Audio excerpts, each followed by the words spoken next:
السلام عليكم ورحمة الله وبركاته وراديو تيمدرود كسلامي هلك انترنت ككلي هي timadero.com maanta waxaynu ka hadlaynaa Fox Heavyweight in the wall waxa wada ciyaari doona 25 bisha September dhowr cisho naga xirsan yihiin Alexander Usyk iyo Joshua عيارها waxay weeyaan اللهم صل على محمد four halfweight bachira afarta ugu cadcad waa Deontay Wilder ninkii madoobaaya faanka badnaaye 5 sano haystay suunka WBC ga leeraa iyo ninka number 1 halfweight ka weight-ka imaka ah ee leeraado Tyson Fury King Egyptian England Ingiriiska u dhashay marka number 1 waxaynu yara dul istaagi doonaa maadaama Joshua sanadihii u dambeysay uu haystay WBO IBF ka WBO ga 3 suun uu 3 suun haysto iyo mid orgaskhun 4 suun buu haystaa uu yahayna halfweight ka sababta uu noqday ninkan la yiraahdo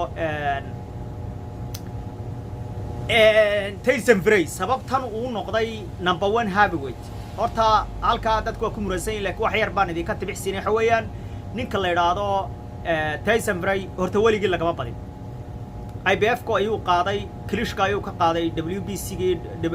WBO ga iyo WBO ga laba suun buu ka qaaday suun horu haystay 3 suun isagoo haysta ayaabu waxba iska nacayo darooga iska bilaabay oo ma waxay tahay suun kala qaadayo dadna waxa la yiri mas'uuliyadda suunka heavyweight kama qaadi kartid waa laga qaaday Klitschko ayaa dib loogu celiyay Klitschko ayaa sidii ku ahaa halfweight sanado dambe waxa ka qaaday Joshua ayaa ka qaaday Klitschko markaas ka daa ayaa Joshua ka qaaday deetana sidii buu halfweight ku noqday Joshua ninkanina waa soo noqday ninkan oo faanayo oo leh aniga ninkii iska ka celin lahaa ninkii madoobeed Wilder oo leh aniga cidii iska ka celin ninkaasna waa shay ayuu soo noqday way bareejiyeen ciyaartii dambana knock out waa kii ku dhiibay wareegii 6aad ama kii 7aad oo waliba la isku hayo la leeyahay maxaa looga qaban waayay ka hor way uu dhaawacyo badan baa gaaray muddo dheer buu maqnaa ninkaasina marka number 1 wuxuu ku noqotay waligii lagama badin wuxuu ku qaaday koobka ninka ugu horeeya adduunka uu ku noqday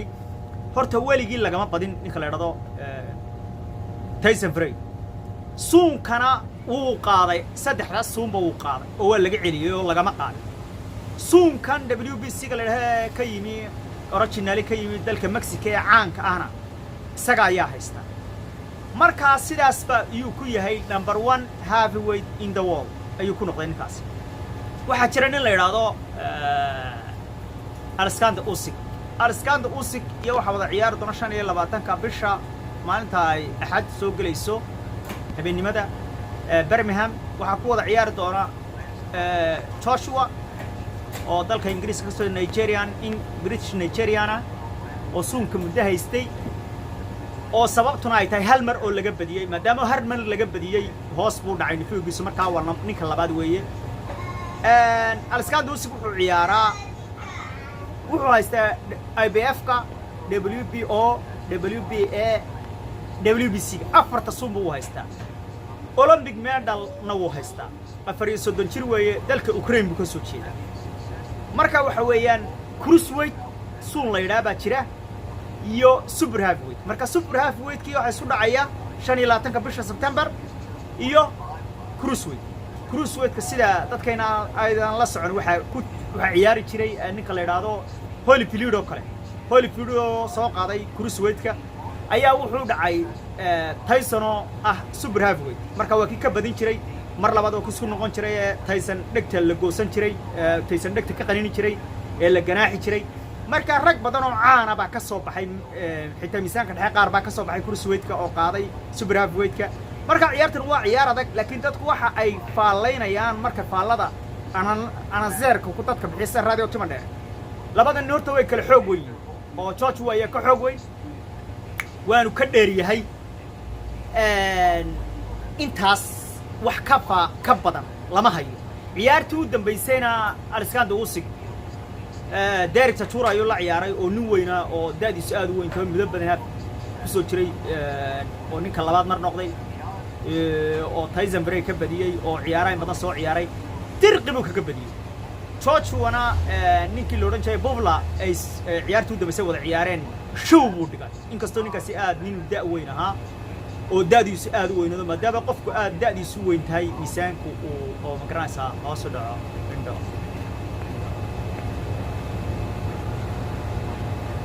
marka waxaan hadda waa ciyaartii u dambeysay Derek Chatura ayuu la ciyaarayaa marka dirqu kaga badiyay laakiin ciyaartan baa markaa la leeyahay si fiican u badin oo yara scandalku ka jira ka waa ciyaartii u dambeysay ciyaaro Alexander Usyk 20 bisha September dhowr cisho naga xirsan yihiin Alexander Usyk iyo Joshua ciyaaraha waxay weeyaan Allahumma salli ala Muhammad four halfweight baa jira afarta ugu cadcad waa Deontay Wilder ninkii madoobaaya faanka badnaa ee 5 sano haystay suunka WBC ga leeraa iyo ninka number 1 halfweight-ka weight-ka imaka ah ee leeraado Tyson Fury King Egyptian England Ingiriiska u dhashay marka number 1 waxaynu yara dul istaagi doonaa maadaama Joshua sanadihii u dambeysay uu haystay WBO IBF-ka WBO saddex suun uu saddex suun haysto iyo mid orgasqun afar suun buu haystaa uu yahayna halfweight-ka sababta uu noqday ninkan la yiraahdo haddana waxaynu eegi doonaa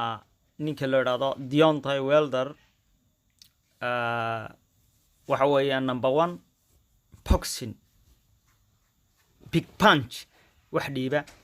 waa ninka koobaad intii Tyson ka dambeysay wuxuu haystaa 9 neck out buu haystaa 9 jeer ayuu wareegii lixaadan la isla gaadhin mitirkiisu waxa weeyaan 2 mitir iyo 1 inch ninka kalena waxa weeyaan 2 mitir iyo 6 inch miisaankooduna aad buu sareeyaa marka wuxuu weeyaan nimanka ugu dhaadheer adduunka way ama ugu xoog weynba waa kuwa musaaracada iyo waxa ciyaaro oo kale marka waxa weeyaan ciyaarta ninkani wuu ka dheer yahay waanu ku xoog weyn yahay waxa loo maleynayaa anigu aan analysis ka sameeyay inuu ninkan career-kiisa iska dhamaaday waa trainer-hiisa uu bedelay Deontay Wilder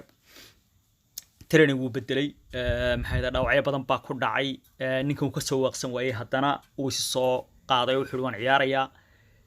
ninkan waa nin aad u faan badan laakiin ayaama dhaweed waa hadli waayay wuxuu ninka trainer-aha baa coachkiisa hadlayay waa aamusay waa la aamusiyay ilaa cadaa uma warrami jirin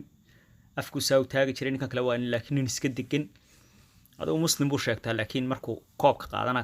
Christian buu ku dhawaaqaa Tyson Fury xajka iyo xasaa gurigiisa ugu sawiran waa British King Egyptian ciyaartaas waxay dhacaysaa la wada sugayaa qaaliga ahi 9 September bay dhacay October bay dhacaysaa 9 October hal 9 October bay dhacaysaa ciyaarta kalena waa 25 Saturday-da halfweight-ka marka waxa weeyaan afartan nin baa isku haysta adduunka waa labadan Deontay Wilder iyo Tyson Fury iyo waxa isku haysta Joshua iyo Alexander Usyk oo ka soo baxay u dhashay dalka Ukraine oo cruiserweight-ka soo qaaday oo 4 suun haysta oo haysta Olympic medal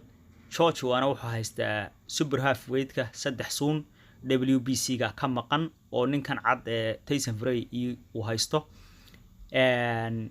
34 buu jiraa Usyk nin kale 32 buu jiraa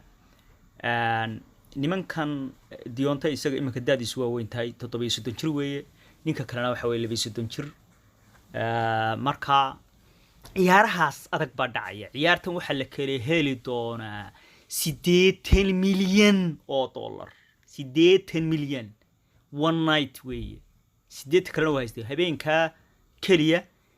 يو مليونير وبليونير أدونكو يا مليونير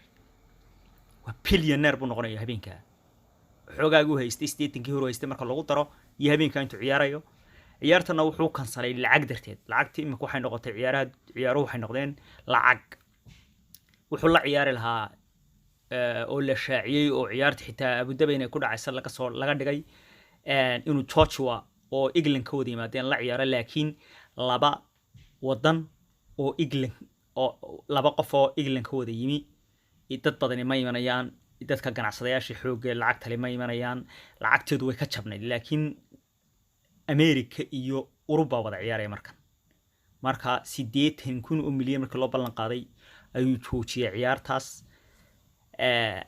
wax markii la weydiin wuxuu yiri warni anu ma baqan laakiin de lacagta ayaan soo eegtay marka ciyaartaas waa ciyaar lacag badan bal kale helaya oo lacag isha lagu hayo bal ha moogaanina oo ha ka maqnaanina radio tima dheer idin soo tabin doona waxaan idinkaga tagayaa like tayo subscribe to xagina